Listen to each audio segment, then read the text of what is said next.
What's up, fighting fans? Tips from the Fight IQ channel. Today we're coming back for another episode of the Fight IQ show. It's time for a weekend preview. This weekend is a historical one. UFC 300 will be on Saturday. So we're gonna dedicate this episode to it. I'm gonna pick 3 fights to watch. Not a ranking, but that's 3 fights that will be interesting to keep your eyes on. It might not be the fights that everyone's talking about, but you won't be disappointed. So let's get ready to rumble! First fight I chose to highlight is Holly Holm versus Kayla Harrison. It will be in the prelims of the UFC 300 in the women's bantamweight division. Really intriguing fight, 2 highly experienced athletes, striker versus grappler, a new division for Kayla Harrison. I'm definitely gonna watch it. Holly Holm, the striker, 42 years old, 15-6, 8 wins by way of knockout. She had a huge boxing and kickboxing experience before coming to MMA. She entered the UFC in 2015 with a clean record of 6-0. And after 2 wins in a row, she got a title shot at bantamweight versus Ronda Rousey, who seemed unstoppable at the time. But Holm stopped her, shocking the world in the process with a brutal high kick followed with punches, becoming the new bantamweight champ. After losing her title to Miesha Tate and a unanimous decision loss to Valentina Shevchenko, she had the opportunity to get her hands on the vacant featherweight title in February from 2017. She lost by a unanimous decision versus the Iron Lady, Germaine de Randamie, continuing her losing streak. 4 months later, she went back to bantamweight, knocking out Betts Correa in the 3rd round and going back to the win column. She had 2 other title shots versus Chris Cyborg for the featherweight title in December of 2017, which she lost at the decision, and versus Amanda Nunes in July of 2019 for the bantamweight belt, which she lost via TKO. Since then, she's fighting less often, once, twice a year tops. She's used as a gatekeeper by the UFC. She's that tough test for the fighters who want to go to the title shot. 3-1, won no contest in the last 4 years. She beat Raquel Pennington, Irene Aldana and Yana Santos. Her last fight was versus Mayra Bueno Silva in July of 2023, and she originally lost the fight via submission, but it got overturned to a no contest after the Brazilian got tested for banned substances. She will now welcome to the organization the former PFL queen Kayla Harrison. Harrison is 33 years old, 16-1, 12 finishes. The grappler in that matchup, 2-time Olympic gold medalist in judo. She transitioned to MMA in 2018, making her debut at the PFL in the women's lightweight division. During the 2018 season, she fought 3 times for 3 finishes. She entered the 2019 tournament, winning all of her fights and beating Larissa Pacheco twice, including in the tournament's final. And she dominated the 2021 season even more, winning the 4 fights via finishes and being crowned tournament champion. In 2022, Kayla tasted defeat for the first time in her MMA career, losing the tournament's final versus Larissa Pacheco via unanimous decision. After her last fight versus Aspen Ladd last November, which she won via decision, she's been one of the hottest free agents in the sport. People were having fantasies of seeing her fight versus Chris Cyborg or even Amanda Nunes, and UFC came with the better offer apparently, but with a big condition: Kayla has to become a bantamweight. Indeed, there is no featherweight nor lightweight division at the UFC. So this fight is going to be really interesting. Kayla Harrison has a real test on her hands versus a tough, experienced opponent, former champ, technical striker, who already faced grapplers in the past. It will be a step up in terms of opposition level. No disrespect to the PFL roster, but we all know that lightweight is not the best division in the women's MMA. Question is, can Kayla Harrison make 135 pounds, 61 kilo, healthy, or will she arrive drained in the cage? If she's healthy, I see her winning. I think she's a monster when closing the distance, and despite Holm's experience, I don't think she will be able to resist that power. In the other case, I think it will be a wake-up call for Harrison. Holm's striking arsenal is no joke, and she could even get knocked out. The second fight I chose to highlight is Justin Gaethje versus Max Holloway for the BMF belt on the main card of the UFC 300. Man, that's the people's main event. I think that's the fight that excites me the most. I'm not gonna break out their careers, I talked about them in previous videos, I'm sure people are familiar with their journey. I'm gonna talk about what makes this fight interesting. First of all, the two fighters are part of the organization for ages, they are both fans' favorites, both are with a high finish rate, and both are highly technical strikers. They also both have memorable wars inside the octagon.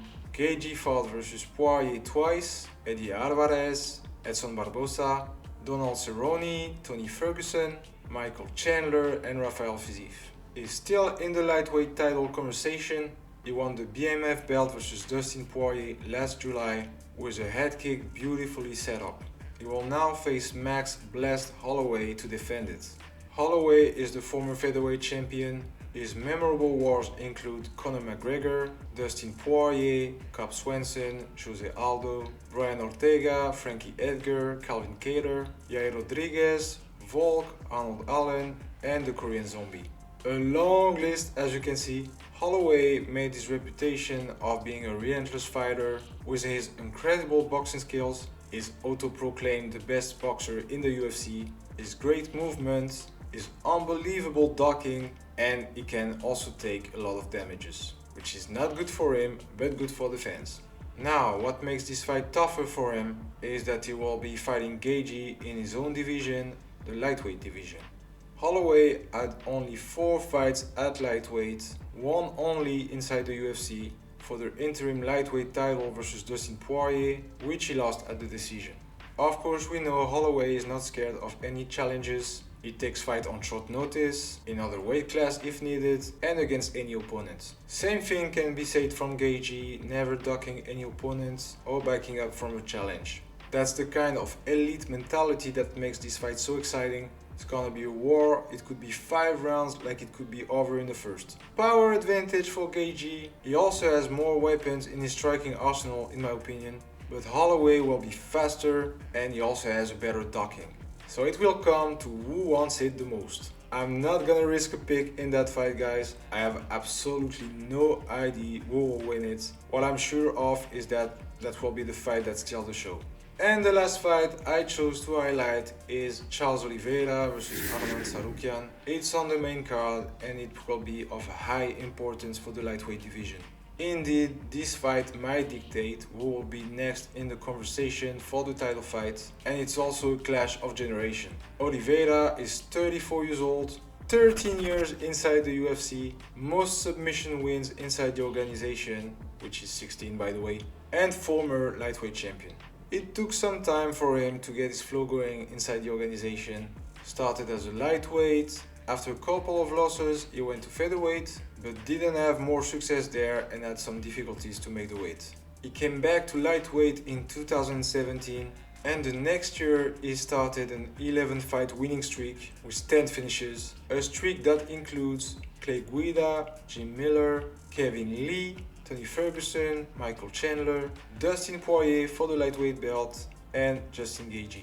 In that streak, he showed his amazing BJJ skills, but also his great Muay Thai, people are sleeping on it if you ask me, and his determination. He lost to Islam Makhachev in October of 2022, being submitted in the round 2. He came back in June of 2023, where he TKO'd Beneil Dariush in the first round, showing he was still a force to reckon with. He should have fought Makhachev again last October, but he got injured a few days before with a nasty cut. He will now have to face Arman Tsarukyan to stay in the title discussion. Tsarukyan is rising fast. I talked about him in a few videos already. 27 years old, 10 UFC fights, 8-2, 4 wins by way of knockouts. He's a real danger for the weight class, extremely well-rounded and complete. He beat Matt Frevola, Joel Alvarez, Joaquim Silva, and more recently Beneil Dariush, knocking him out in the first round with a beautiful combination. It will be interesting to see which approach will Oliveira pick. Tsarukyan has the power advantage, so exchanging shots with him might not be a good idea. The Armenian can also wrestle, but Do Bronx is really dangerous off his back and has slick transition. Personally, I expect a KO from Tsarukyan. I think his power will be too much for Charles. but in my heart I'd like the Brazilian to win to get another shot at the belt before it's too late. Aside from these fights, UFC 300 is full of bangers. I'm not gonna tell you about all the fights, but here is the card. Be sure you don't miss it, it's gonna be historical. If you have time for other events, tune in for the PFL, their card looks really good. It will be Friday 12th. Two boxing fights that I'd like to watch too. Anderson vs Mary, it will be Saturday 13th in Corpus Christi, Texas. It's a great heavyweight clash. Anderson still being undefeated and promised to a great future, but Mary not to be underestimated, he has great skills. And Jordan Gill vs Zelfa Barrett in Manchester on Saturday 13th, a clash of British 130 pounder. And we're down here, now you know what to watch this weekend. As usual, punch those like and subscribe buttons, it helps me a lot. Go hit the comments, go on Discord, on Telegram, on Instagram. I want your thoughts on the upcoming UFC 300 and I would like your picks. Enjoy the fight, I'll see you next week. Dress me, swing with the right, but I might go lefty. I make plus with it, so don't test me. They wouldn't let me. Man's gal when I come undress me. Swing with the right, but I might go lefty. I make plus with it, so don't test me. Nah, you don't impress me, so don't test me. Nah, so don't test me. Nah, don't test me.